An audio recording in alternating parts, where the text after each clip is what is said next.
Hello everybody, it's Mr. Ray here with our next lesson in grade 12 vectors. Today we're starting a new unit on the equations of lines and planes using vectors, of course. Now we're going to go through a whole bunch of equations in this unit. We're going to start off with equations of lines in R2, then we're going to progress to equations of lines in R3, and then we're going to end off with equations of planes in R3. So you're going to find there's lots of different ways, lots of different types of equations and ways to represent lines using vectors. If you remember back to grade 9, we had, even when we did linear equations, we had two different forms. We had slope y-intercept form and we had standard form. When we did quadratics in grade 10, we had three different forms of those equations. We had standard form, vertex form, and factored form. So it should come as no surprise that we have different forms of representing lines and planes in R2 and R3. So, and you're going to see some similarities thinking back to things like the slope of a line in grade 9 and equations in general. So, a couple of definitions that we're going to be using. One is a really important. That's a vector called the direction vector, and this basically is a vector that in R2 it basically represents the slope of the line. So it's a non-zero position vector, and we give it the special vector name vector M, which is convenient because in grade 9 we called the slope of a line M, so that's another connection there. But we write it as a vector. So we have an x component and a y component, and these components are a lot like the run and the rise when you did calculating the slope. Okay, so this direction vector, it basically is going to be a parallel vector, or it could be collinear with the line that we're actually going to be representing in our equation. So this direction vector will be a component of the equation we're going to create. And A and B are also called the direction numbers. We don't hear that very often, but we will use those letters A and B to represent the components of the direction vector. Now, we're going to spend a lot of time talking about these two types of equations today. Vector equation, and it's a concept that takes a little time to get used to what it actually is representing, but it's a vector representation of a line, and we're going to use two different vectors. We're going to use a position vector, which basically will take us from the origin to any point that's on the line. So there's a lot of flexibility with this position vector. Okay, sometimes you'll be given a question where you're just given one point on the line. So you're going to use that as your position vector. But sometimes you have lots of choices, and you can pick any of the ones that represent points on the line we're trying to create, represent. We take that position vector, and what we do is we add to that position vector a scalar multiple of the direction vector. So I'll explain how that works pictorially.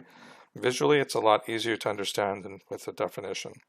Now, parametric equations are just, it's going to be a way of rewriting the vector equation. So basically, we break down the vector equation into two. For R2, it'll be two equations, one for x and one for y, where we actually define what the components are made from. Okay, and we're going to use these in the examples today to see if a certain point is on that line. Okay, and I'm going to leave this for now. It talks more about the vector equation and the parametric equation, which we've talked about up here. I would like to just jump into the examples, and you can go back to those definitions later to refresh your memory. Hopefully it'll make sense when you read it after we've done the examples. So, example 1, we're going to actually draw a direction vector and a line. So it says a line passing through the point 4, 3. So I'm actually going to put that up. That's right here. So we know that point is on our required line that we're going to create. The line that we're trying to create has that point, and it has the direction vector m with components -7, 1. So if I was to draw that direction vector, I'm always going to start from the origin, and it basically says the x component is -7, so I'm going 7 to the left and then 1 up.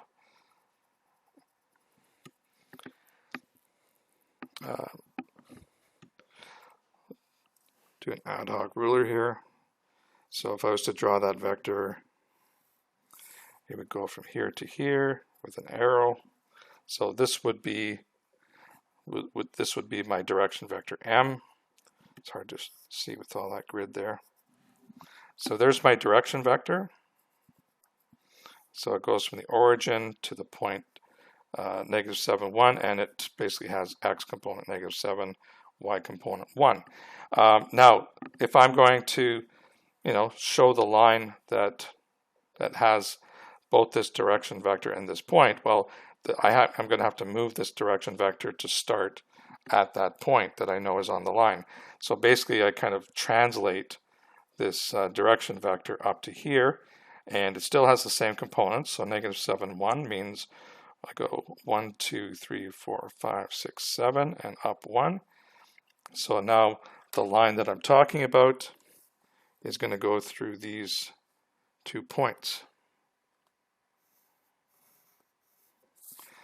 So this is the line that we're defining. Okay, so we kind of do that process when we work with our vector equations. We need the direction vector, and notice the direction vector and the actual line are parallel. They should be, because it's basically the same slopes, same parameters. So when we create our vector equation, we're going to start by creating a position vector. So what we would do if we were doing it eventually, I would draw a position vector from here to the point P4, 3. So that's my position vector, and then I would use this a scalar of this direction vector to get me anywhere along that line to any point that's on that line. Okay, so that's the general idea of how vector equations are going to work. Okay, so this one we're just we have 2 points that are on the line, and unfortunately they've got several fractions. So points A and B, the line passes through A and B, determine a direction vector for this line. So of course I'm going to call my direction vector m, little m, is equal to, so the direction vector will go from A to B, or it could actually go the other way, but we'll do AB just to keep it alphabetical. Now remember from earlier units, if I want to get that vector AB, I'm going to find the vector OB. Remember, O is from the origin to point B, and I'm going to subtract vector OA. And if you remember, when we did this, there's a bit of a shortcut we could use. Just like if you're doing the slope between 2 points, it works exactly the same way. So if I'm looking at the components of OB, they would have exactly these numbers as their components, but it would be a vector OB instead of a point B. So if I'm taking OB, subtracting OA, the x component will be the x component here. Subtract the x component from vector OA. Okay, and then same thing for the y component. I start with the y component of vector OB, which is 1/2, and I subtract -3, which is adding 3. So when I combine those, I get 3/4 minus 1/2. That's equal to 1/4. So the x component is 1/4. Here I get that's 6/2 plus 1/2 is 7/2. Okay, so that's the direction vector. Now, it's a kind of a nasty looking direction vector with fractions, but there's good news here. when we create our direction vector, I can take any scalar multiple of whatever I've calculated the direction vector as. That vector will be the same direction as, if I take a scalar multiple of this, the scalar multiple of this will have the same direction as the original one. So that's good news because I can clean up any fractions by, I could say, if I want to get rid of the 4 and 2, I'm just going to multiply both components by 4, and I'm going to get a new direction vector, which will be 1. That'd be 28 divided by 2, 114. So that direction vector and that direction vector are parallel. And when we're talking about direction vectors, they don't have to have the same magnitude. They just have to have the same direction. It's really a way of pointing which way are we going on this, along this line. So that's good, because anytime we create a direction vector, we can always represent it using integers. We don't have to worry about fractions or decimals. Okay, so that's important to remember. Okay, so now we're going to get into actually creating the vector equation. So it says here, find the vector equation of line L. So line L goes through these points. P, call that P naught or P0, and point P. So point P, this is going to be any point along here. This is just a generic position of this point P. This point not P naught here, that will be a specific point that we already know. And this will be our position vector that we use. So here's how we start. So I want to create, find my way to this point P. So I'm talking about vector OP, because I want to get from the origin to that point. Now the way I get there is I'm first going to go to another point that I already know is on that line. So that would be the point P naught. So I want to first start with a position vector from the origin to P naught. So that is the vector OP naught. And then I want to move along this line. This will be the direction vector along this line. So I'm basically creating a direction vector by subtracting these 2 points. So that would be, sorry, not points, using those 2 direction vectors to those points. So that would be the vector P naught P. That should be a plus sign, not an equals. So that's how we do this. So I should do this a little more graphically. So I'm going to draw, this is my position vector. We're going to start with that, and then we're going to run along here a certain amount of, we're going to go along in the direction along this line, a certain number till we get to that point P, and that will result in this vector here that takes me exactly to P from the origin. Okay, now we're not going to use this form of the equation. I'm going to represent these using other terminology. So this vector here that gets me to any point along this line L, we're going to just call that vector R for, I guess, resultant to where we want to go. And we're going to call this OP naught. That's a position vector that gets me to any point. I'm going to call that R naught. So the original, I guess it's related to resultant. So the original value to get there. And then what we're going to do is this vector that we're calling temporarily P naught P, vector that goes along here, we're going to take a scalar multiple of that vector that will eventually get us to any point along here. Remember, this point P is just a generic representation of any point. So what we're going to do is this P naught P, that's really your direction vector. So I'm going to call that M, which we've been introduced to already, but I want to make this a scalar multiple of the direction vector, and that will give me flexibility to multiply that direction vector or by any number that gets me a certain distance, either in this direction if it's a positive number or this direction if it's negative. So this t is a scalar multiple that will give me the length along this line that I need to go to get to the point that I want to get to. Okay? Now this value t, that can be any real number. It's a scalar. Okay? So this equation here, well, this is our vector equation. We call this the general vector equation.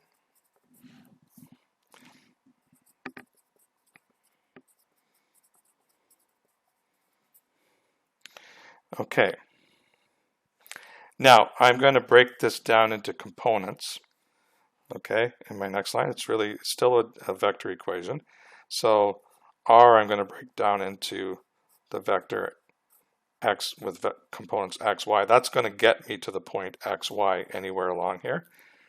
Okay, and the position vector R naught, that will be the vector components that gets me to that point P naught. So when we actually do this, this will be real numbers, of course. So we'll just call it x naught, y naught for now. So that will be the, you could consider them the coordinates of a point that's already there, or you could say this is a position vector to a point that we already know is on the line. Okay, so there's an infinite number of possibilities to use there. Then we have our vector, scalar t, that stays the same, but remember the vector m, that's our direction vector, it has components a, b that we've already talked about. So this will be the version that we're using most of the time. Now, what we can do, I'm going to put a box around this too because it's important. What we can do, so this is the vector equation. What we're going to do is take this vector equation apart based on its components. So I can see, well, I could calculate the value of x by taking the value of x naught and adding a scalar multiple of a. So I can write that here as I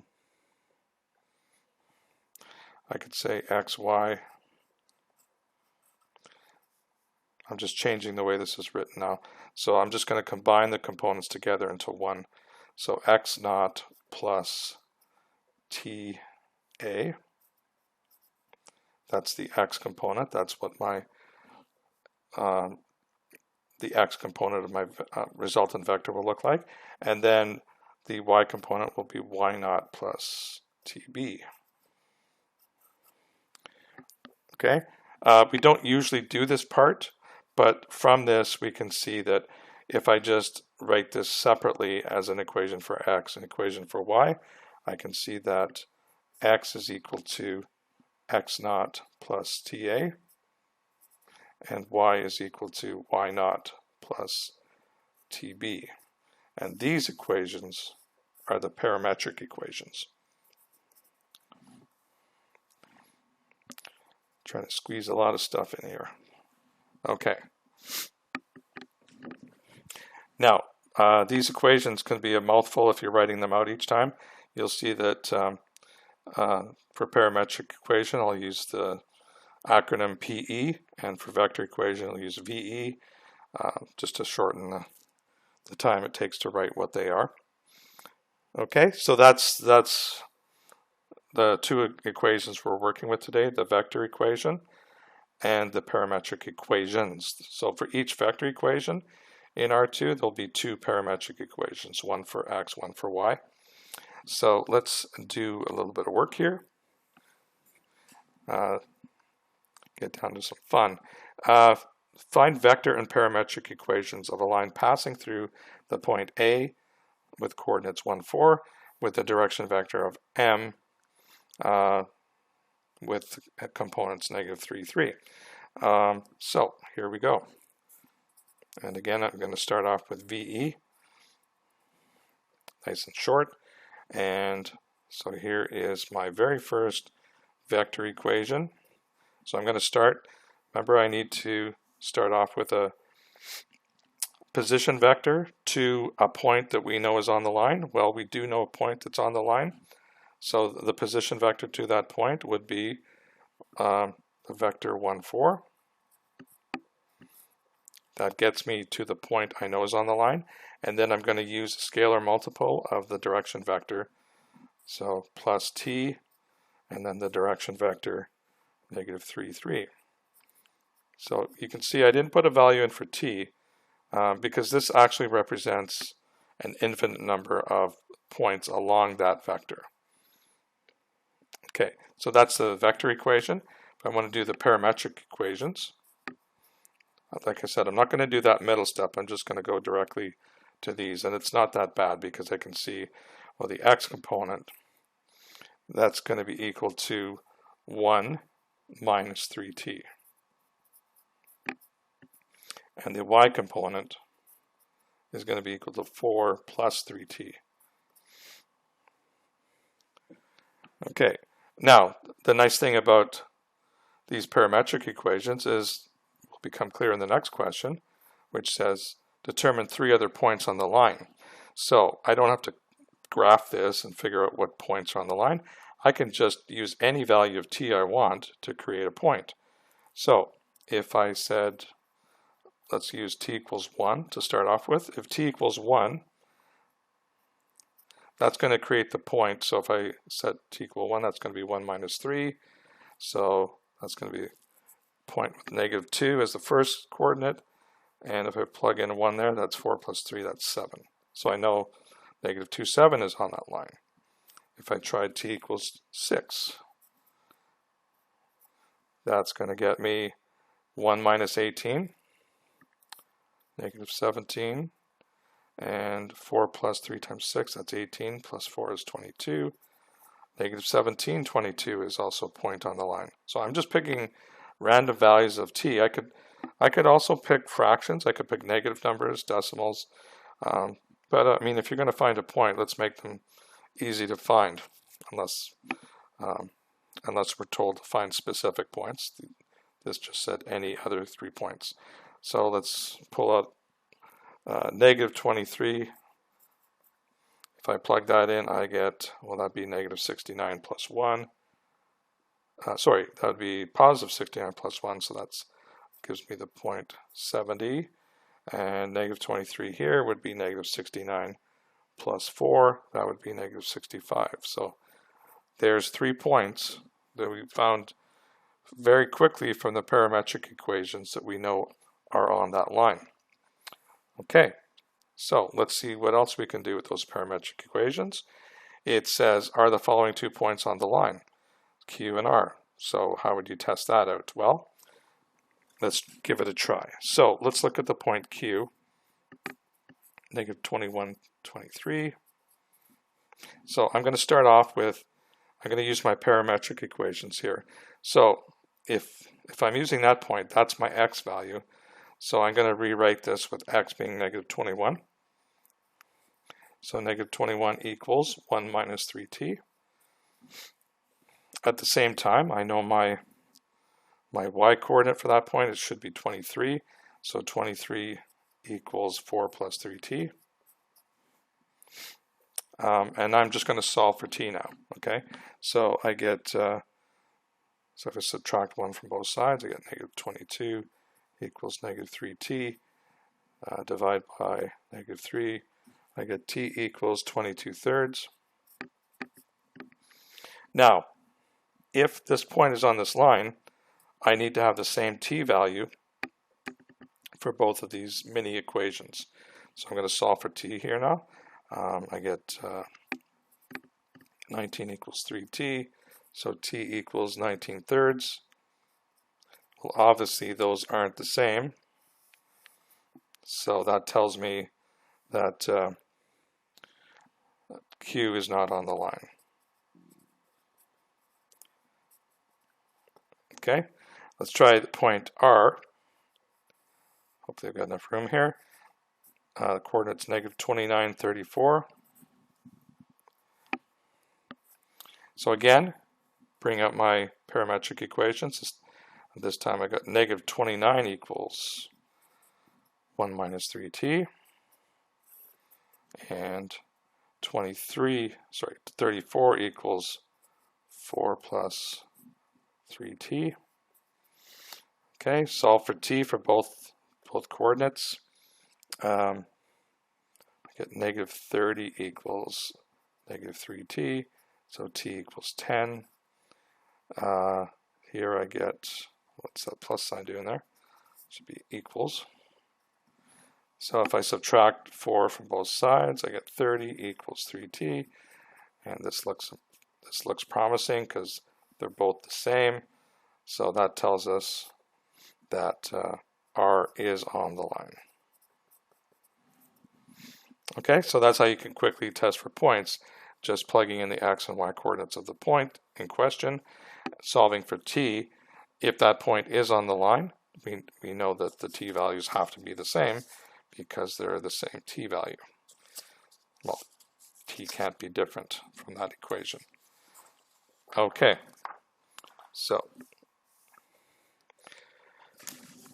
let's try our last example here.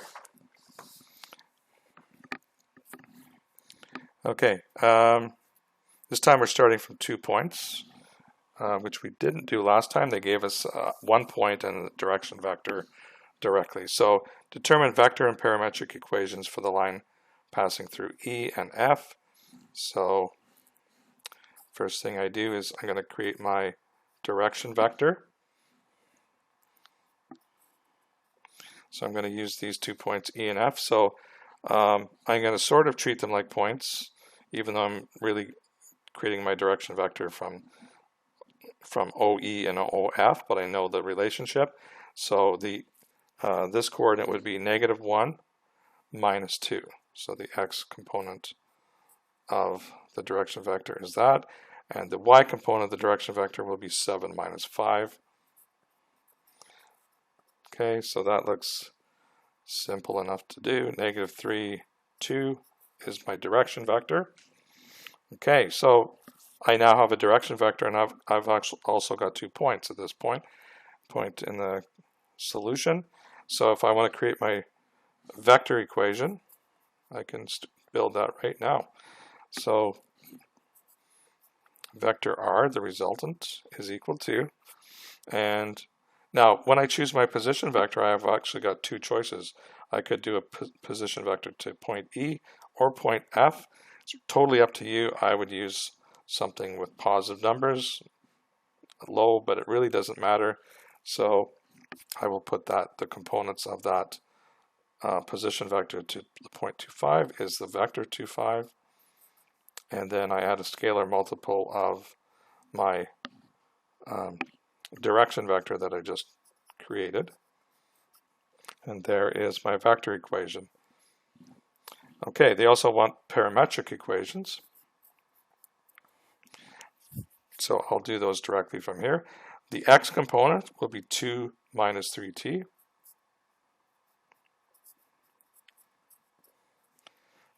And the y component would be 5 + 2t. Done. Okay. So once you've done this a couple of times, it becomes very fast. Find the coordinates where this line crosses the x-axis. Okay, so again, you don't have to draw this on a graph to figure that out. There's nothing apparent that tells you what the x intercepts are, so let's actually solve this. So we do know that a point that's on the x-axis will have the y-coordinate 0. So we know y equals 0. So what we'll do is we'll use our parametric equation for y, set the y to 0. So 0 equals 5 + 2t. Solve, we get -5 equals 2t. So t equals -2/5, -5/2. Okay, so how's that going to help? Well, I just found out the scalar t that's needed to get the y component equal to 0. So I'm going to use that same scalar of t to get the corresponding x component. So here I don't know what x is. I'm actually going to calculate it. X is equal to, and I go back to my parametric equation, 2 - 3 times t, but I know that t is negative 5 over 2. So that's x is 2, and that's going to be plus, so 15 over 2, that's 7.5, so x is equal to 9.5. So that's the x-coordinate of my x-intercept, or the point that crosses the x-axis. So just to conclude this, the point is, so the x-coordinate is 9.5, y-coordinate we already knew was 0, and that's the point we're looking for. All right. Go back to C here, and this is a good question too. Can the equation for, well, basically there's a direction vector, 14, negative 3. Sorry, that's not the direction vector, that's the position vector. So there's a position vector, so that tells you that we know for this equation of the line, we know that the point 14, negative 3 is on the line, and here's the direction vector to go along that line. Can we use this equation to also represent the line that we just created equations for? And this is entirely possible because like I've already said, the position vector, you have an infinite number of choices, and the direction vector, there's also a lot of choices. Now, the one thing that the direction vectors, if this line is the same as the line that's defined here, what has to be true is that the direction vectors are collinear, meaning that one is a scalar multiple of the other. So that's the first thing we actually have to check. So step 1, are the direction vectors collinear? Are DVs collinear? So I've got, and again, we learned how to do this earlier in the course. So our first direction vector that we got here, negative 3, 2. We want to know, can we write that as a scalar multiple? So are these the same? Negative 2 and 4/3. So let's use the method where we use the ratios. So if I did the ratio of the x components, so negative 3 over 2, that has to be equal to the ratios of the y components, 2 over 4/3. Now, I can rearrange this. 2 divided by 4/3 is the same as 2 times 3/4. So this would be 6/4.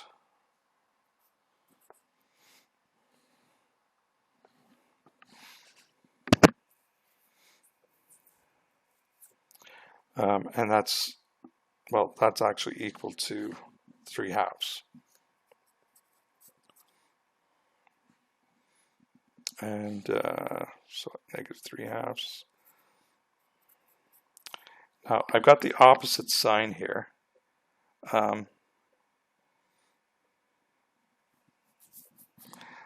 But that's going to be okay. So it's really the absolute value. So 3/2 is equal to 3/2. If I can get the fractions equal, but the sign's different, that tells me that these direction vectors are still collinear, just that one is going in the opposite direction. So this is okay, they are collinear. So I could interchange, what that tells me is I could actually interchange the direction vector we came up with the direction vector in the equation in question. Okay, so those direction vectors are fine. Now what we have to do is see if the point that's on this equation is also on our line that we created. So check if the point 14, negative 3 is on EF. So EF is the line that we created here. I didn't really write it down here, but we created it from the points E and F.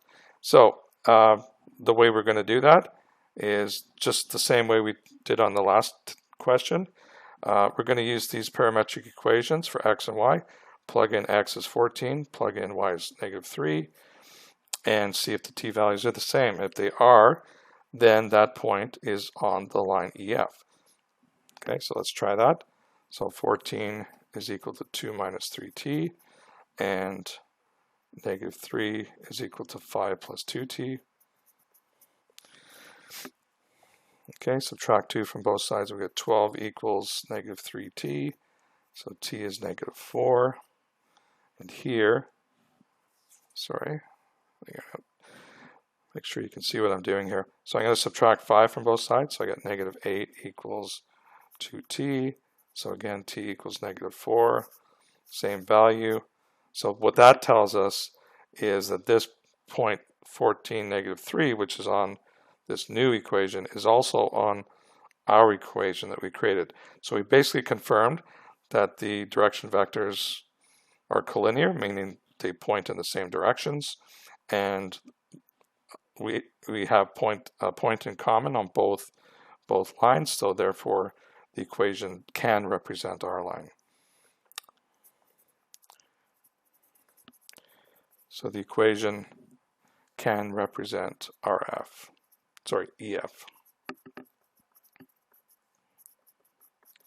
Okay, then the last question. Determine a vector equation for the line perpendicular to EF passing through negative 2, negative 1. Okay, so we haven't done this yet. And here's another throwback to grade 9. So we want something that's perpendicular to EF.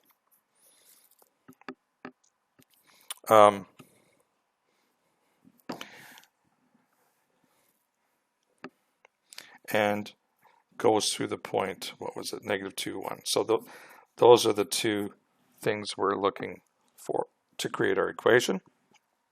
So the direction vector for EF, which we got way back here, negative 3, 2.